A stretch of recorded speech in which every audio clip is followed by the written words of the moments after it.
بسم اللہ الرحمن الرحیم واتقوا یوما لا تجزی نفس عن نفس شیئا ولا يقبل منها شفاعة ولا يؤخذ منها عدل ولا هم ينصرون۔ ترجمہ کنز العرفان۔ اور اس دن سے ڈرو جس دن کوئی جان کسی دوسرے کی طرف سے بدلہ نہ دے گی اور نہ کوئی سفارش مانی جائے گی اور نہ اس سے کوئی معاوضہ لیا جائے گا اور نہ ان کی مدد کی جائے گی۔ لا تجزی نفس عن نفس شیئا، کوئی جان کسی دوسرے کی طرف سے بدلہ نہ دے گی، یعنی اے بنی اسرائیل قیامت کے اس دن سے ڈرو جس دن کوئی بھی شخص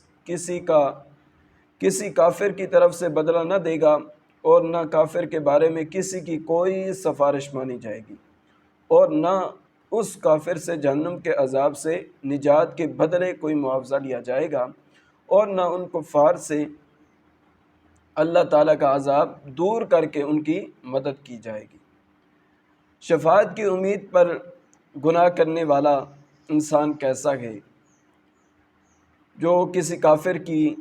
سفارش کرے گا، یعنی جو دعا کرتے ہیں، تو یہ بھی سماعت فرما لیں کہ اس سے معلوم ہوا کہ قیامت کے دن کافر کو نہ کوئی کافر نفع پہنچا سکے گا اور نہ کوئی مسلمان اس دن شفاعت کر سکے گا۔ شفاعت صرف مسلمان کے لیے ہوگی، جیسا کہ دیگر آیات میں بیان ہوا ہے۔ البتہ یہ بات یاد رکھنی چاہیے کہ شفاعت کی امید پر گناہ کرنے والا ایسا ہی ہے جیسے اچھے ڈاکٹر کے مل جانے کی امید پر کوئی زہر کھا لے، یا ہڈیوں کے ماہر ڈاکٹر کے مل جانے کی امید پر